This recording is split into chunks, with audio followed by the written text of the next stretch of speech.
El pastor David Silva, del Centro Bíblico de Nueva Jersey, Casa del Alfarero, presenta desde la sede principal en Morristown, Nueva Jersey, su programa Vida Abundante. Un mensaje de restauración, transformación y edificación. Y ahora con nosotros, nuestro pastor David Silva. Y al ver las multitudes, tuviste compasión, porque dispersas estaban. El Señor Jesús en Juan 8 está hablándole a la audiencia que le está escuchando acerca de muchos temas espirituales y eternos que cambiaban la manera en cómo la gente religiosa estaba viendo a Dios y viendo quién era Dios y lo que Dios tenía como plan para salvación y plan para la humanidad.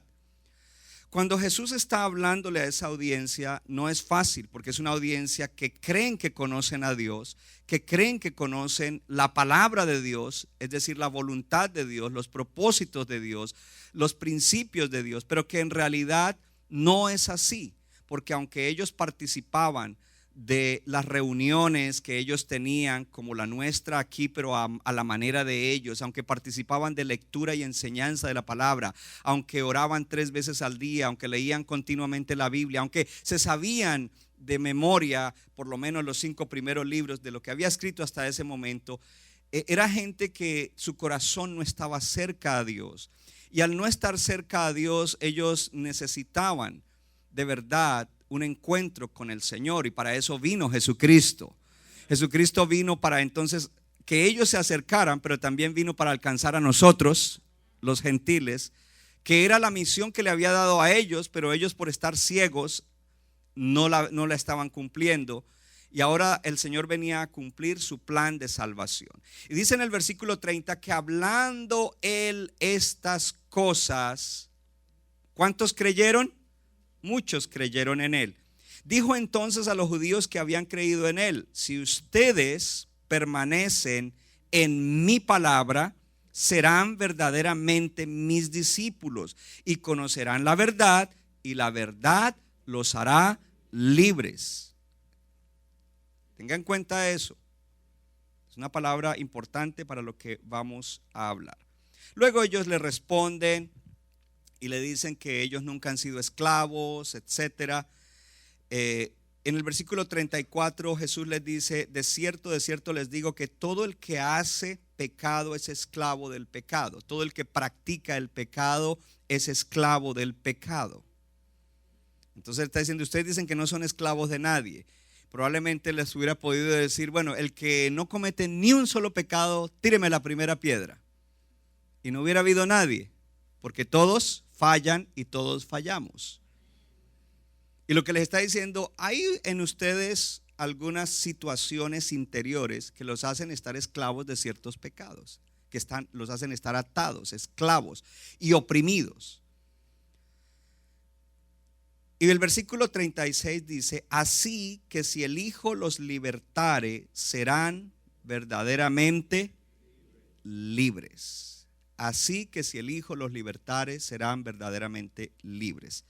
Ahora en 2 de Corintios, capítulo 3, vamos a leer del 16 al 18. Y si quiere leer conmigo en la pantalla, lo puede hacer para que lea conmigo la misma versión. Y si no, tranquilo, lea en su Biblia. Dice: pero cuando alguien se vuelve al Señor, el velo es quitado.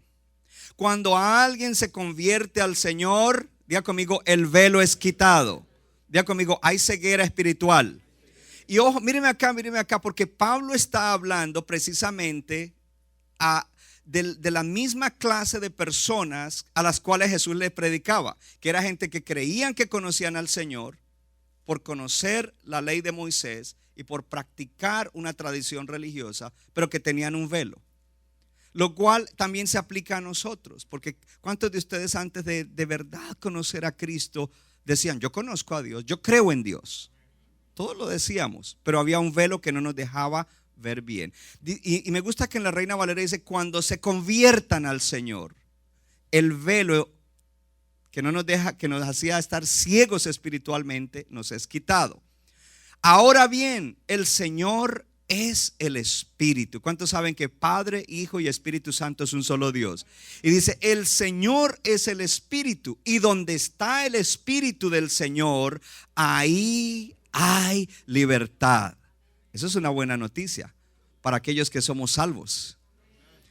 Pero todos nosotros, con el rostro descubierto, contemplando como en un espejo la gloria del Señor, lea conmigo en voz alta, estamos siendo transformados en la misma imagen de gloria en gloria como por el Señor. Amén. El Espíritu. Gloria a Dios. El tema de hoy es libertad sostenible. Libertad sostenible. Es decir que cuando, y ahí está el versículo, si el Hijo te libertare, eres verdaderamente libre. Tú vas a tener a sustainable freedom. Una libertad sostenible. No es que hoy estás libre y mañana lunes cuando te vas al trabajo estás atado, sino que cuando el Hijo te liberta, eres verdaderamente libre. Pero en el día de hoy, a través de la palabra, tu fe va a crecer. En el día de hoy, a través de la palabra, Dios va a producir una fe que no tenías en cosas que no creías, para que te mantengas libre, porque el enemigo estará lanzando dardos y diciéndote, no fuiste libre, eso fue una emoción de un momento, y en ese momento pues pudiste controlar eso, pero tú estás atado. Pero ya usted sabe que una de las maquinaciones del enemigo es que es mentiroso y padre de toda mentira. La otra es que es engañador. La otra es que él odia a los hijos de Dios, pero él es un perdedor que ya fue derrotado por Jesucristo en la cruz del Calvario. Y usted no tiene por qué creerle ni al enemigo ni a su carne. Usted tiene que creerle a Dios y a su palabra. La palabra de Dios dice, la fe es por el oír, y el oír por la palabra de Dios. Y a veces se nos enseña y se nos predica palabra acerca de un poquito de temas, y entonces la fe por el oír solo creemos y tenemos fe en esas cosas que nos predican. Pero a veces hay que predicar cosas más altas y más profundas, porque cuando tú oyes la palabra de Dios acerca de esas cosas, se produce una fe que te lleva a que verdaderamente camines en una libertad sostenible. ¿Cuántos están listos para terminar este año, que hasta ahora está empezando, pero diferente?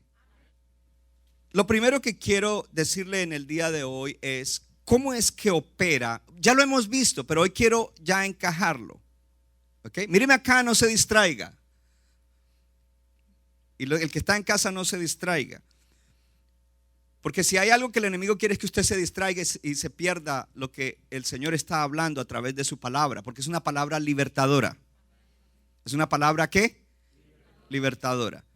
Y ya hemos visto y vimos quizás de una manera separada lo que son las situaciones del corazón roto, los traumas, las heridas, los golpes emocionales. Y luego entonces vimos la semana pasada cómo es que opera el reino de las tinieblas, cómo operan los demonios.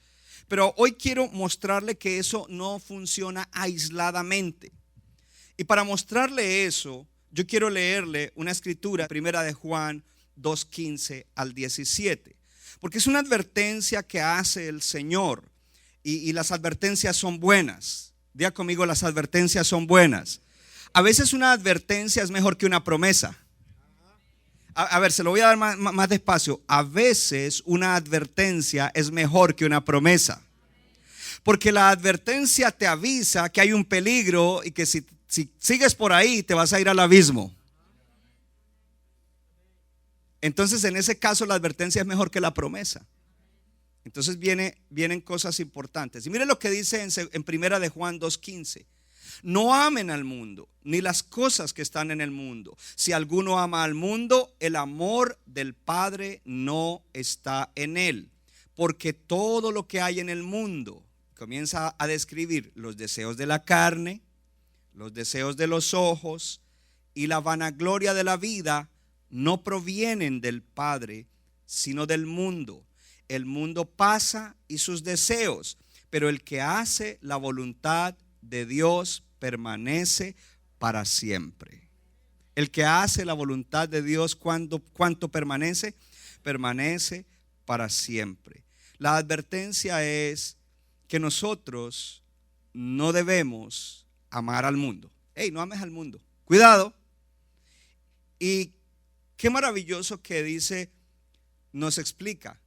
Dice todo lo que hay en el mundo y explica tres cosas: los deseos de la carne, los deseos de los ojos y la vanagloria de la vida. Y voy a usar una palabra que la usa en la versión en inglés, que es L-U-S-T, L-U-S-T, lust. Es lujuria, porque la lujuria habla de deseo. Entonces, en la versión en inglés se leería: porque todo lo que hay en el mundo, la lujuria de la carne, la lujuria de los ojos y el orgullo de la vida, porque vanagloria es orgullo, eso es lo que está advirtiendo ahí, no provienen del Padre, sino del mundo. Génesis 3:6. Y vio la mujer que era árbol bueno para comer. La primera frase dice: y vio. ¿Los deseos de qué? De los ojos. La lujuria de los ojos. Ella vio algo y dijo: esto es bueno para comer, ¿cierto? Que era agradable a los ojos, árbol codiciable para alcanzar sabiduría. Entonces lo segundo que vemos allí dice que la mujer vio que era árbol bueno. Lo segundo, que era agradable a los ojos. Agradable, era agradable. Entonces ahí habla de los deseos de la carne. Esto me gratifica, esto es agradable, esto me complace, esto me satisface. ¿Acaso no es Dios tu satisfacción, Eva, si tú no conoces nada más? Y lo tercero dice, porque dice árbol codiciable para alcanzar sabiduría. Ya conmigo, el orgullo de la vida. Ella quería entonces alcanzar supuestamente un estatus como de la sabiduría y la mente de Dios. Quería entonces tener esa vanagloria, ese orgullo. Y dice: y comió y dio también a su marido, el cual comió así como ella. ¿Qué es lo que le quiero mostrar? Le dije que le quería mostrar, porque hablamos de las cosas del corazón, las heridas y también las cosas que en nuestro corazón están mal y tienen mala tendencia y malos deseos. Pero está también el enemigo y no funciona aislado. Esto a veces me ataca y a veces me ataca esto. No, ¿qué fue lo que el enemigo hizo? El enemigo vino para usar lo que había dentro de Eva y poder atraerla hacia la perdición. ¿Ok? Entonces, vemos allí cómo Juan nos explica que no podemos nosotros amar al mundo. Y dice entonces, ¿qué es lo que hay en el mundo, en el sistema de vida de la tierra gobernado por Satanás y por hombres que no conocen a Dios? Habla entonces de la lujuria de los ojos, los deseos de los ojos, los deseos de la carne y el orgullo de la vida. Tres esferas dentro del mundo. ¿Y cuáles son nuestros enemigos? La carne, es decir, la tendencia nuestra al pecado, el mundo y Satanás. Y ahí aparece exactamente en esta escritura de Génesis lo mismo que Juan está hablando, pero ya viendo cómo es que esto funciona. ¿Por qué le estoy trayendo esto? Porque cuando usted entiende cómo funciona, usted dice: entonces ya yo sé cómo puedo luchar la buena batalla de la fe. Ya yo sé cómo puedo tener victoria en mis luchas personales, en mi lucha contra la carne, en mi lucha contra el diablo, en mi lucha contra sé, porque ya sé cómo es que eso opera, y al saber cómo opera yo puedo ser victorioso sobre eso. No me voy a dejar engañar, no me va a coger sorprendido, no me va a coger con... Entonces vemos allí que estos paralelos en estas tres realidades vinieron a la tentación que vino a Eva en el jardín en el Edén. Vamos a leer allí la tentación a Jesús. En Lucas capítulo 4 dice que Jesús, lleno del Espíritu Santo, volvió del Jordán y fue llevado ¿por quién? Por el Espíritu al desierto por 40 días y era tentado por el diablo. ¿Era tentado por quién? Por el diablo. Dice en el versículo 3: entonces el diablo le dijo: si eres el Hijo de Dios, di a esta piedra que se convierta en pan. ¿A qué apeló allí el enemigo? A un deseo que hay que es legítimo, es bueno. Porque si tiene hambre, pues no es un deseo malo. Tengo hambre, quiero comer. Pero el enemigo apeló a eso, apeló al deseo de su humanidad, al deseo de la carne.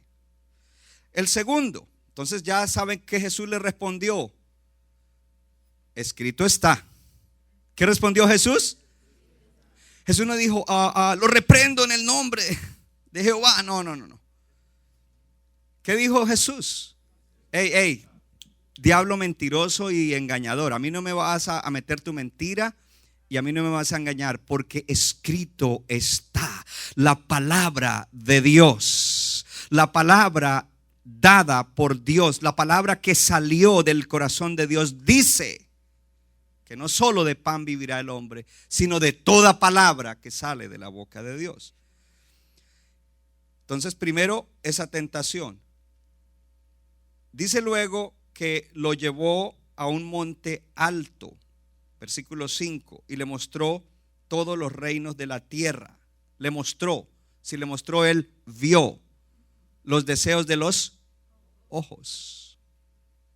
Le mostró, le dijo, mira todos los reinos, mira todas las naciones, mira todo eso.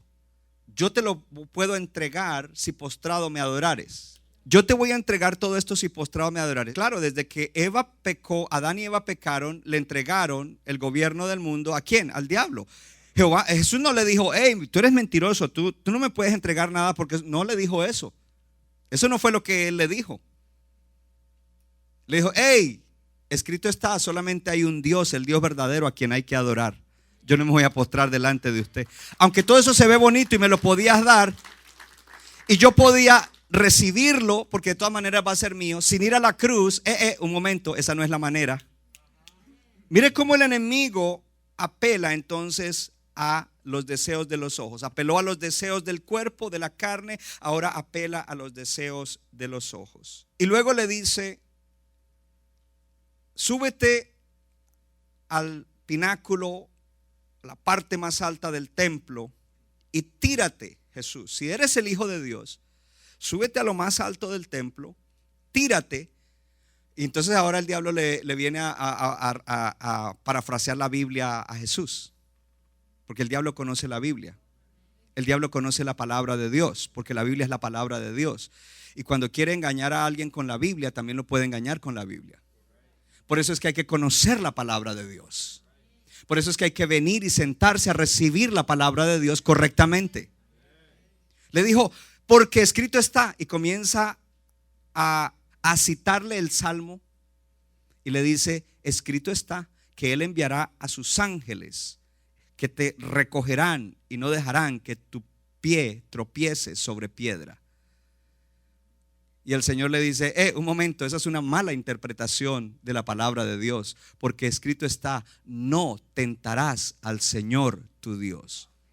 Pero ¿qué era lo que el enemigo quería? Recuerde, primero le envió una tentación a su carne. Convierte esas piedras en pan. Jesús lo hubiera podido hacer y supuestamente no hay pecado, pero sí, ahí había pecado, porque él no debería hacer eso. Él debería correr esos 40 días de ayuno y él debería confiar en Dios y que Dios lo iba a sacar al otro lado, y era importante que él ganara esa batalla contra el enemigo. Si él convertía en pan, perdía la batalla. Él hubiera apelado al deseo de la carne y hubiera perdido la batalla. La segunda apeló a él a los ojos, los deseos de los ojos. Mira todos los reinos, si me adoras te los entrego. Y la tercera, él estaba apelando al orgullo o la vanagloria de la vida. Tírate, eso va a ser un espectáculo. Todo el mundo va a decir, mira, Jesús se tiró y los ángeles lo recogieron. Oh, qué orgullo, te tiraste como Superman. Y Jesús le dijo, un momento. Y ojo, porque esto tiene una aplicación también para nosotros. Hay hermanos que a veces se tiran a hacer cosas arriesgadas y dicen, no, pero es que de todas maneras Dios me cuida. Un momento, ¿te ordenó Dios que hicieras eso? ¿Está bien que lo hagas o estás tentando a Dios? Porque quizás lo estás haciendo no porque quieres que Dios sea visto, sino porque quieren que la gente diga, uy, qué fe la de ese hermanito. El orgullo de la vida. Y esa es la manera como las áreas donde estamos atados en el corazón y en el alma, el enemigo usa para atraernos y hacernos caer. Pero ya no lo va a lograr con usted, porque usted sabe cómo él funciona. Usted en la semana pasada aprendió cómo es que el enemigo opera y hoy cuáles son las cosas que él hace, las maquinaciones. Y hoy aprende cómo es que él las usa para tratar de hacernos caer. ¿Cuánto le dan gloria a Dios por eso? Entonces vemos allí que hay un patrón en la manera como el enemigo opera. Lo usó en el Génesis con Eva y luego pues ahí agarró a Adán. Lo usó con Jesús y lo usa hoy contigo y conmigo. Y por eso primera de Juan 2 es un versículo extraordinario.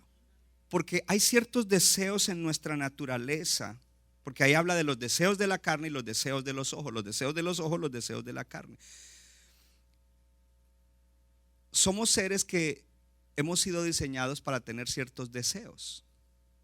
Pero cuando nosotros tenemos deseos que nos van a conducir a pecar, es porque un deseo legítimo, un deseo correcto, fue reemplazado con un deseo pecaminoso, engañoso, lujurioso de la carne. Entonces voy a dar un ejemplo.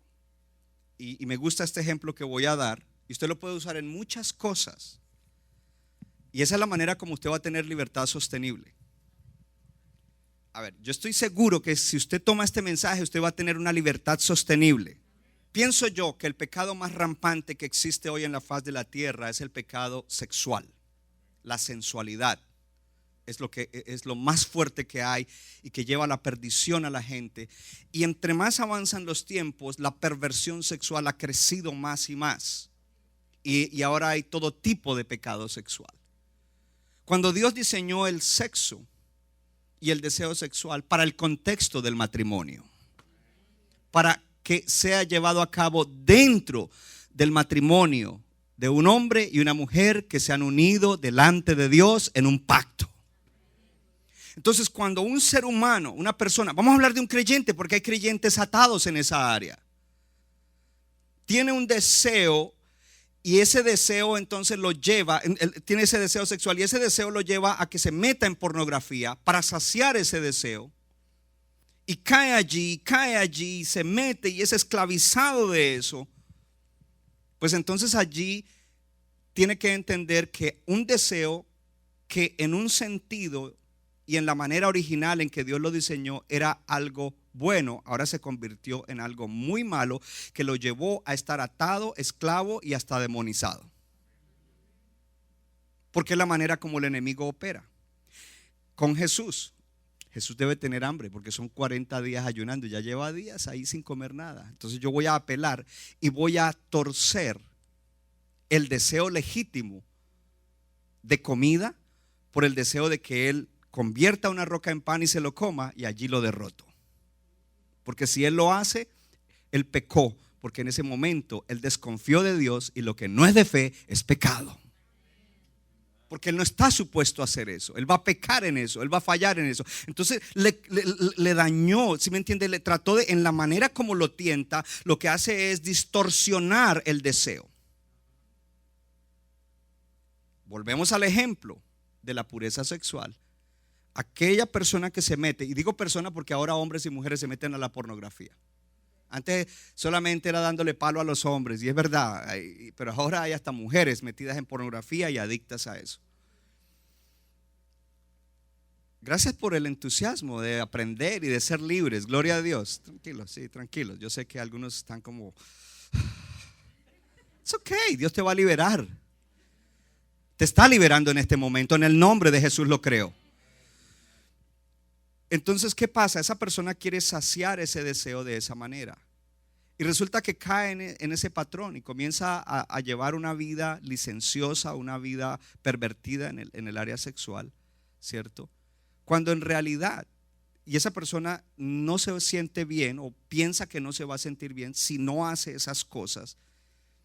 Y ahí el enemigo ganó la batalla porque el enemigo le hizo creer que esa es la manera. Que esa es la manera como va a poder satisfacer ese deseo, que esa es la manera y que no hay ninguna otra manera. Entonces viene algo interesante. Cuando una persona cae en el pecado sexual y se vuelve promiscuo, se vuelve adicto a la pornografía o lo que sea, esa persona tiene un deseo por eso, pero cuando esa persona se convierte y cuando esa persona recibe la libertad de Jesús, va a ser iluminado para entender que lo que en realidad tiene no es un deseo por ese tipo de dinámica y ese tipo de manera de saciarse, que lo que en realidad tiene es un deseo legítimo de intimidad, lo cual no tiene que ver todo el tiempo con sexo, de intimidad con una persona que Dios le ha dado o con la persona que Dios le va a dar. Y la necesidad y el deseo de intimidad, el diablo se lo torció para que ahora lo exprese o lo trate de saciar a través de la perversión sexual. Este primer punto es clave, porque si vamos a tener libertad sostenible, necesitamos entender cómo es que el diablo opera. The lust of the eyes, the lust of the flesh, and the pride of the life. Hablemos del orgullo de la vida un poquito también, porque muchas veces queremos servir a Dios, pero para que otros nos vean y nos aplaudan y nos den las gracias. No porque en realidad queremos darle gloria a Él y bendecir la gente a la cual servimos. Y por eso algunos no quieren servir, porque dicen, ahí yo no veo que va a haber gloria, ahí no va a haber aplauso, ahí no va a haber reconocimiento, ahí no va a haber nada. Y es verdad, porque cuando Dios lo quiere de verdad levantar como un hombre o una mujer que servirá a Dios efectivamente, Dios lo pasa a uno por unos procesos en los cuales uno hace hasta lo que haya que hacer, hasta lavar los baños, y nadie lo ve y nadie le da gracias. Y Dios está probando a ver si es que está esperando. Nunca me dan las gracias, yo soy el que lavo el baño, el pastor ni siquiera sabrá que yo lavo el baño. Sigue ahí, porque Dios te está puliendo para que un día no lo haga para la gloria de los hombres, sino para que sea Dios el que se glorifica en ti, amén.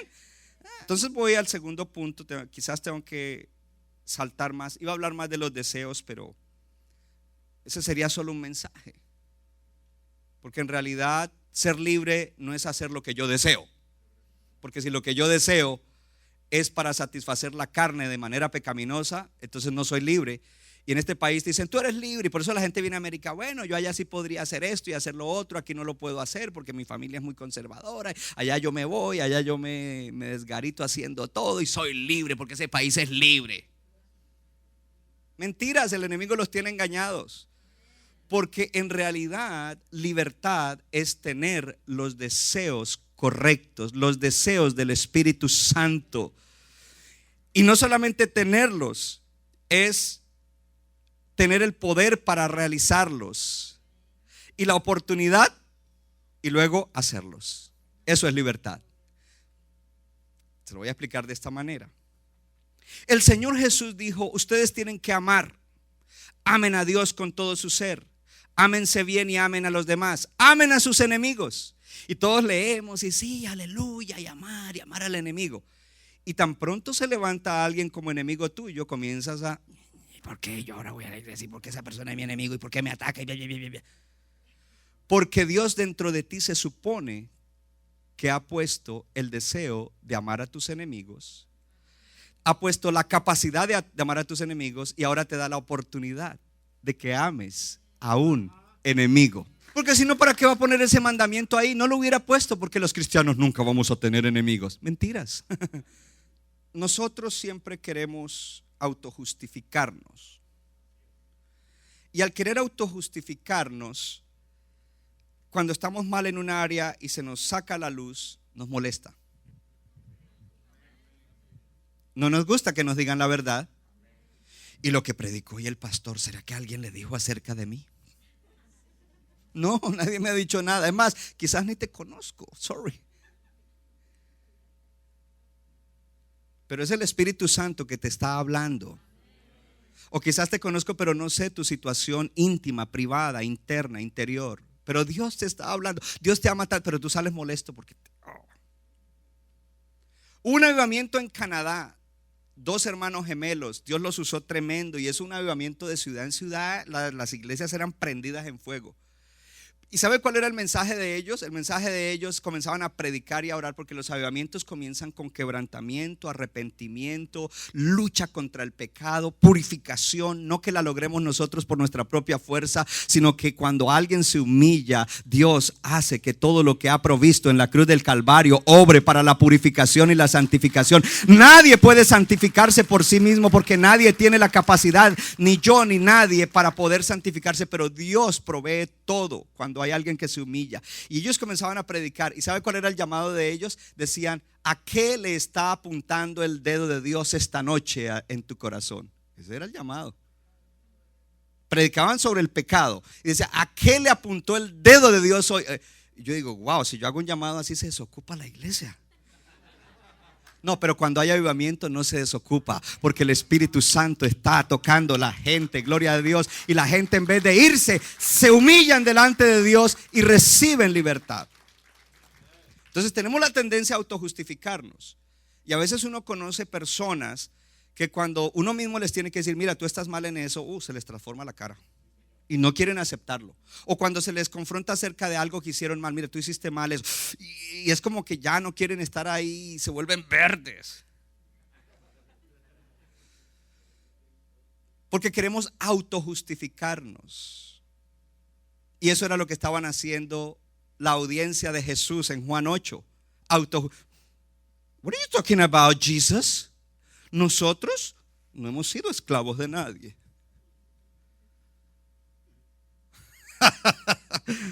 Sácala en el video del año. Aleluya. ¿Cuántos saben que Dios es bueno?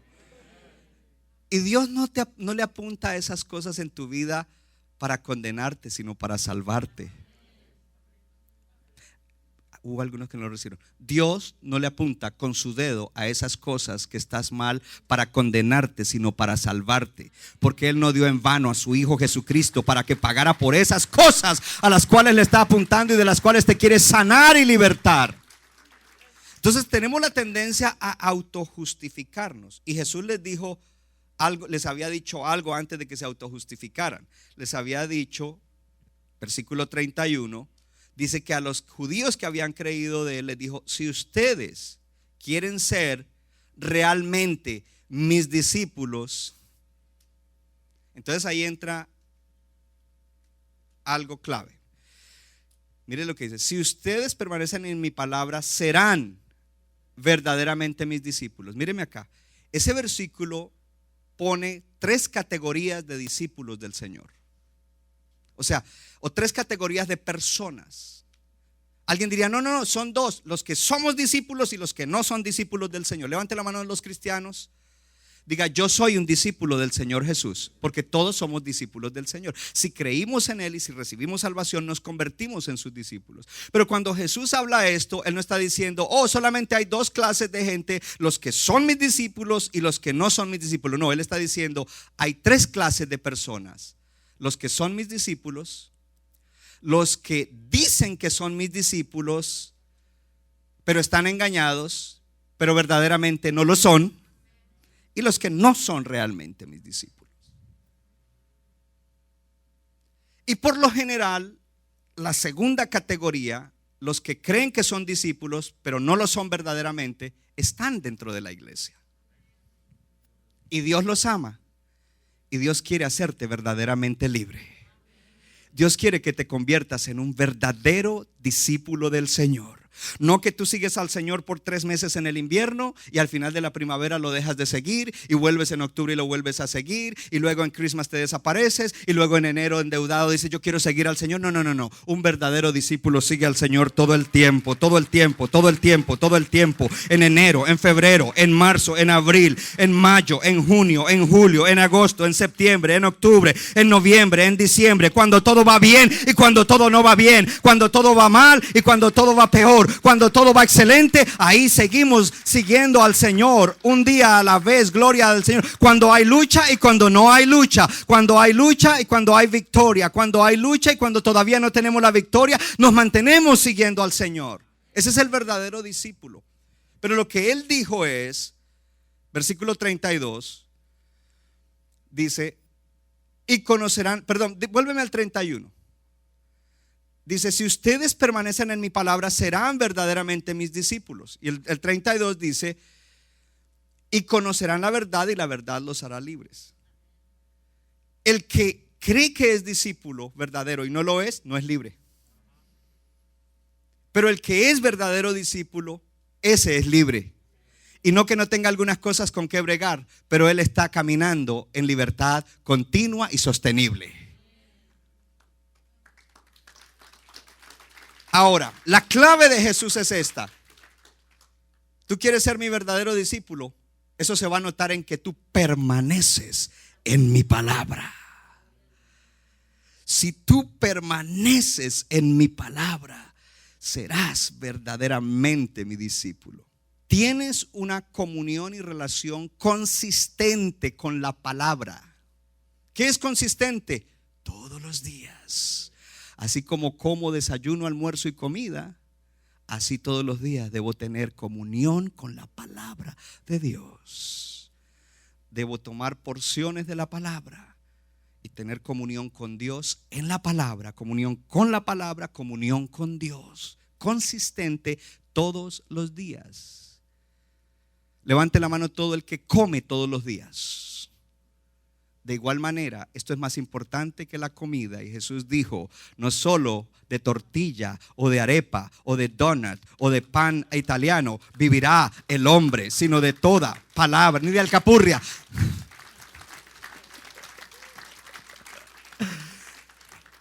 sino de toda palabra que sale de la boca de Dios. ¿Sabe por qué hay creyentes que no tienen victoria consistente, libertad consistente? Un día son libres, al otro día están más atados, porque dice que el postrer estado es peor que el primero, porque no son consistentes en la palabra. Y la segunda pregunta es, ¿tienes una vida de oración consistente? Porque no es solo la palabra y no es aprender académicamente, intelectualmente la palabra. Es aprender la palabra en una relación con Dios y conocer la palabra, no en el intelecto, no en la memoria. Hay que entenderla aquí, hay que memorizarla aquí, pero hay que discernirla en el corazón, entenderla espiritualmente. Y eso solo se logra. A veces hay gente que me dice, ay, que para ti es fácil hacer predicaciones. No es fácil. He tenido que convertirme a través de los años en una persona que consistentemente camino con Dios, que consistentemente tengo comunión con la palabra para mí mismo. Y de ahí mismo, de pronto, cuando estoy preparando mensajes, pero Dios me ha mostrado eso para mí, eso está bueno aquí. ¿Cuánto le dan gloria a Dios? Entonces, si vas a tener una libertad sostenible, más vale que permanezcas en la palabra. Y cuando dice en mi palabra, está diciendo en la suma de todas mis enseñanzas. Y la suma de todas las enseñanzas está aquí. Eso es lo que está diciendo Jesús. ¿Por qué? Porque la palabra, número uno, crea fe. La fe viene por el oír y el oír por la palabra de Dios. Diga conmigo, la fe viene por el oír de la palabra. Diga, la palabra crea fe. Usted quiere ser un incrédulo, no oiga palabra, no venga a la iglesia, no lea palabra. Usted quiere ser alguien de fe. Levante la mano todo el que quiere ser de fe. Entonces, métete en la palabra, permanece en la palabra, quédate en la palabra. Busca la palabra, anhela la palabra, lee la palabra, medita en la palabra, oye la palabra, porque la palabra crea fe. No solamente la palabra crea fe, la palabra fortalece la fe que ya tenemos. Oh, yo dije que la palabra fortalece la fe que ya tenemos. Alguien vino hoy arrastrando la chancleta. Ay, yo no sé si seré un hijo de Dios. Yo no sé, yo ayer le fallé a Dios. Ay, yo no sé si... No vino, se quedó allá, perdón. Aquí los que están aquí, no, los que aquí llegaron aquí. Yo soy un hijo de Dios y cantaron con fe. Y de repente comenzamos a ministrar la palabra, porque cuando yo estaba dirigiendo, yo no estaba ministrando mis palabras, sino la palabra de Dios. Yo no quiero ministrar mis palabras. Mis palabras no te ayudarán mucho. Solo la palabra de Dios te ayudará. Y te dije, eres un hijo de Dios, aleluya. Y te lo repito ahora, eres un hijo de Dios, eres una hija de Dios. Cuando creíste en Jesús, cuando lo recibiste, Dios te dio el poder, el derecho de ser hijo de Dios. Recibiste el espíritu de adopción y ahora el Espíritu Santo vive dentro de ti. Y tú le dices, Abba Padre. Y no lo dices de boca para afuera, de corazón, papi. Padre, aquí estoy, aleluya. Entonces, ¿qué fue lo que fortaleció tu fe? La palabra. Tú ya lo sabías, tú ya tenías fe, pero se te había desgastado un poquito o mucho. Y de repente la palabra fortaleció tu fe. ¿Quieres mantenerte en victoria sostenible? No es solamente estar en la palabra. Lo que allí en la Biblia está diciendo, lo que Jesús quiso decir fue: permanece en la palabra. Ya conmigo, permanencia. Permanece en la palabra. Es decir, haz tu tienda de morar, de vivir en la palabra. Vive en la palabra. Hay gente que vive más en el fútbol. Nada malo, pero si tú vives solamente en el fútbol, vives en las películas, vives en un montón de cosas y nada de la palabra, pues esa va a ser tu vida. Tú tienes que meterte en la palabra de Dios. Meterte en la palabra de Dios. Diga conmigo, en la palabra. El viernes le decíamos a los jóvenes, esto no es cualquier libro. El cuero, el papel y la tinta es algo natural, pero el espíritu de lo que está escrito adentro es sobrenatural, porque es la palabra de Dios.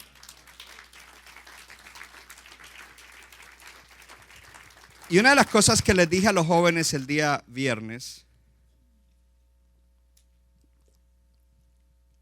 sé, por muchas razones sé que es la palabra de Dios, pero una de las razones por las cuales puedo hoy asegurarte que es la palabra de Dios es porque solamente una palabra sobrenatural puede transformar la vida de un ser humano y convertirlo de lo que era mal a hacerlo alguien bueno como un hijo de Dios. Y ese soy yo. O sea, mire, cuando a mí me venía a predicar el pastor, yo me listaba con un montón de preguntas para contradecir lo que él me estaba. Él venía a predicarme a la casa y yo ya estaba listo ahí para, ¿y por qué esto? ¿Y por qué lo otro? ¿Y por qué los niños se mueren de hambre? ¿Y por qué? Un montón de cosas. Porque era ignorante, yo no conocía, pero yo intelectualmente yo sí podía levantar argumentos para no creer la palabra. Pero cuando la palabra comenzó a hacer efecto en mí, wow, what's going on? Solamente una palabra sobrenatural puede transformar la vida de uno, y es la palabra de Dios. No hay palabra de psicólogo, no hay palabra de maestro, no hay palabra de terapista, no hay palabra de padre o de madre que pueda transformar la vida de uno, pero la palabra de Dios cambia y convierte la vida de uno, y dice que somos transformados de gloria en gloria a la imagen de Jesús por la obra del Espíritu que usa la palabra para que nosotros seamos entonces libres continuamente. Entonces, la palabra de Dios es poderosísima, hermanos. La palabra de Dios es poderosísima. Entonces, no quisiera haber traído un ejemplo, pero por ejemplo, ¿conocen lo que es un magneto, un imán que atrae el metal? La palabra de Dios, entonces el magneto, el imán, tiene un campo de fuerza que atrae cosas metálicas. Diga conmigo, campo de fuerza. Ese campo de fuerza podemos decir que es un poder. Es un poder, tiene poder para atraer lo metálico. La palabra de Dios tiene un campo de fuerza, un campo de energía, un campo de poder que hace que el ser humano cambie y que hace que la voluntad de Dios se haga en la tierra, gloria a Dios, y que lo que Dios ha establecido se cumpla en nosotros. Por eso es que debemos permanecer en la palabra. Entonces, ese campo de fuerza está en ¿dónde? Diga conmigo, la palabra es la verdad. Diga, la palabra es la verdad. Entonces, tú tienes que abrirte a la verdad, porque si sigues creyendo las mentiras del enemigo, como lo vimos en Génesis y con Jesús, y lo está haciendo contigo, pues no vas a ser libre.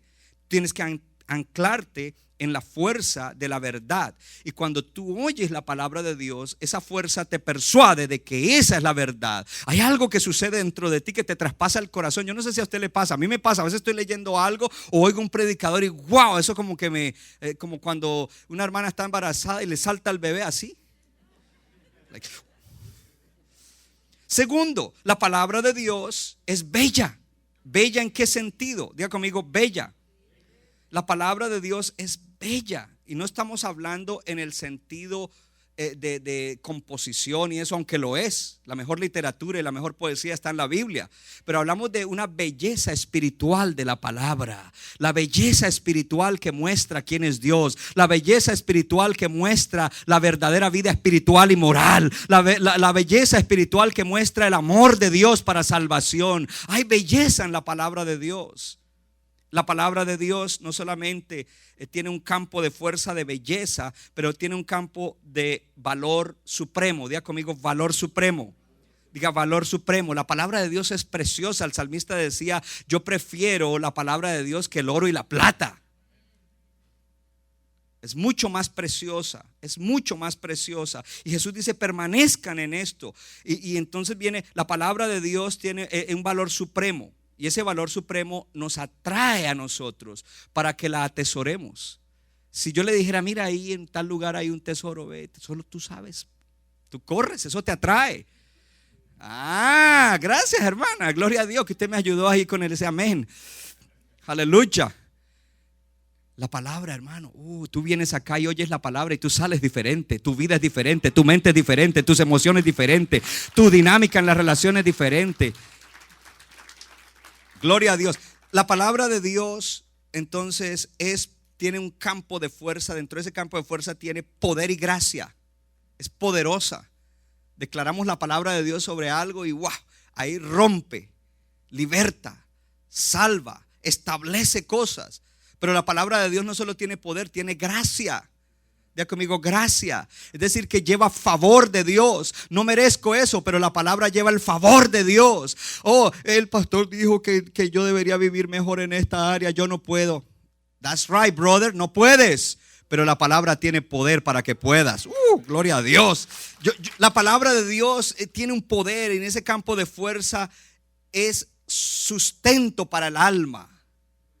Es el pan que alimenta el alma. Cuando uno está cansado en el alma por todas las luchas de la vida, en las cosas y los problemas, si te metes en la palabra, allí es como que estás comiendo para el cuerpo, en este caso para el alma, estás comiendo el pan de la palabra que te sostiene, que te fortalece, que te levanta. Gloria a Dios. Diga conmigo, es el pan del cielo para el alma, que fortalece el alma. La palabra de Dios, ese campo de fuerza es agua viva para la sed del corazón. Diga conmigo, agua viva. Y entonces cuando tú estás sediento en tu corazón, en tu alma, tú tomas la palabra de Dios y esa sed se va. En vez de dejar que el enemigo te engañe y te diga, mira, sacia esa sed con esto, métete ahí. Hello. Entonces somos saciados con la palabra, refrescados con la palabra, porque es agua para tu alma. La palabra de Dios, dentro de esa fuerza y ese poder, es luz. Diga conmigo, luz. Luz para que ilumine tu camino. Lámpara es a mis pies tu palabra y lumbrera a mi camino. Gloria a Dios. Ahí está la lámpara en un mundo oscuro. Ahí está la luz de Dios para nosotros. Y el Señor dice, si ustedes permanecen en mi palabra. Mira todo lo que uno recibe al permanecer en la palabra. Ahí no hay diablo que pueda, ahí no hay deseo carnal que pueda. Y cierro mi mensaje, Gálatas 5. Vamos a empezar hoy, terminando esta serie, vamos a empezar una jornada hacia Pentecostés. Y vamos a comenzar a aprender más del Espíritu Santo y a experimentar más al Espíritu Santo en nuestra vida. Gloria a Dios, porque en Gálatas le habla a la iglesia de hoy. Y una de las cosas que el Señor le está advirtiendo es que no caigan en legalismo, que no confíen que porque si hago esto y muevo lo otro y me paro así y me dejo el saco apuntado ahí soy santo. No. Está diciendo, no, esa no es la manera. La manera es, entonces él comienza a hablarles de libertad, porque, ojo, por lo general, las personas que quieren seguir cierto tipo de cosas externamente lo hacen en la carne y ellos no dominan la carne, sino que tienen sus pecados secretos de la carne. Así sean pecados espirituales, como ser ingratos, desagradecidos, hablar mal de otros que les hicieron el bien, etcétera, etcétera, etcétera. Entonces está hablando de legalismo y la carne que van de la mano, que era la audiencia a la que le habló Jesús. Porque esos sí eran legalistas. Nosotros nos lavamos las manos, nosotros hacemos esto, tus discípulos no hacen eso. Pero el Señor les dijo, de boca para afuera bendicen a Dios, pero su corazón está lejos de Él. El asunto no es que hagas cosas, el asunto es que tu corazón esté libre y con libertad sostenible. Y para eso tienes que ser mi discípulo. Y para ser mi discípulo tienes que permanecer en mi palabra, porque conocerás la verdad y la verdad te hará libre. Y si yo te libertare, dice Jesús, serás verdaderamente libre, mantendrás la libertad. Entonces los Gálatas habían vuelto a otras cosas, porque esta vida de libertad, de mantenernos en libertad sostenible, no es en tu fuerza. Diga, ay, qué descanso. Diga, ay, qué descanso. No es en tu fuerza. Porque una vez que tú recibiste el mensaje de salvación, el Espíritu Santo vino a vivir dentro de ti, y el Espíritu es el Señor, y donde está el Espíritu hay libertad. Oh, hermano, levante su mano si usted es un creyente. Diga, el día de mi salvación yo recibí a Cristo como mi Señor y Salvador. Diga, el Espíritu Santo vino a vivir dentro de mí, y el Espíritu es el Señor, y donde está el Espíritu allí hay libertad. Oh, hermano, pastor, ¿qué está haciendo? Estoy con la palabra creando fe en el que no tiene fe en eso, sino en su fuerza para crecer, cambiar y mantener libertad. Estoy fortaleciendo la fe del creyente que estaba arrastrando la chancleta y que ya decía, yo creo que ya no vuelvo a la iglesia. Hoy saldrás deseando a Dios, deseando su palabra, creyéndole a Él y deseando, aleluya, ser un mejor creyente y un mejor miembro de la iglesia. Entonces los Gálatas comenzaron ahí a hacer otras cosas para salvarse la fe. Y esa fe no fue de ellos. Se produjo fe cuando Pablo les predicó. Y ahora que tenían fe, bueno, entonces para mantenernos con libertad sostenible, hagamos esto, miremos a ver qué fue lo que Moisés dijo que había que hacer, cómo lavarnos las manos, cómo hacer esto, Y Pablo le dice, no, eso no es así. ¿Quién los engañó a ustedes, Gálatas insensatos? Dijo, pues habiendo comenzado bien, ¿por qué van a terminar mal? Entonces dice, me gusta Gálatas 3:5. En Gálatas 3:5 dice, el Espíritu Santo les fue dado, les fue suministrado a ustedes, y no les fue dado por obras que hicieron, sino por la fe. Cuando ustedes, la fe que ese evangelio produjo, hizo que ustedes recibieran al Espíritu Santo. Ahora el Espíritu Santo, que Él pues que les da al Espíritu Santo y hace maravillas entre ustedes, ¿lo hace porque ustedes hagan obras o lo hace porque oyen la palabra con fe? Gloria a Dios. Permanezcan en mi palabra y verán, gloria a Dios, que ese Espíritu Santo no estará triste ni apagado dentro de ustedes, sino que ese Espíritu Santo los bendecirá y los ayudará a mantenerse en victoria sostenible, en libertad sostenible. Espíritu Santo, te necesitamos. Padre, lléname más del Espíritu. Debe ser tu oración. Padre, lléname más influencia del Espíritu Santo. Entonces ahora saltamos al capítulo 5 de Gálatas. Les quiero dejar con este versículo. Versículo 24. Y es un versículo con el que usted se puede divertir y reírse de su carne y reírse del diablo y reírse del mundo y mantenerse. Dice, pero los que son de Cristo, levante la mano los que son de Cristo, proclámelo a voz en cuello, diga, yo soy de Cristo. Allá en casa, di, yo soy de Cristo. Pero los que son de Cristo han crucificado la carne con sus pasiones y deseos. Pastor, la carne me gana. Pero si tú eres de Cristo. Pero como no sé esa verdad, como no la creo, no se deje engañar de su carne. Es que la carne es más fuerte que yo. Cristo es más fuerte que tu carne. Y tú estás en Cristo. Y desde el momento en que viniste a Cristo y te puso al Espíritu Santo adentro, tú has crucificado la carne con sus pasiones y deseos. Centro Bíblico de New Jersey, Casa del Alfarero, presentó su programa Vida Abundante. Si usted desea obtener más información y lo último que acontece en nuestro ministerio, visítenos en el internet www.centrobibliconj.org. Y ahora también puede estar más cerca del pastor David Silva a través de su Facebook, donde encontrará palabra de Dios por la mañana, tarde y noche. Búsquelo en Facebook como Pastor David Silva. No se equivoca, le da forma al barro para su deleite. Somos vasos de su agrado y de su Nuestra iglesia está localizada en la 63 de la Abbott Avenue en Morristown, Nueva Jersey. Miércoles 7:30 de la noche, domingo 8:30 y 11 de la mañana. Para más información, llámenos al 973-292-0170. 973-292-0170.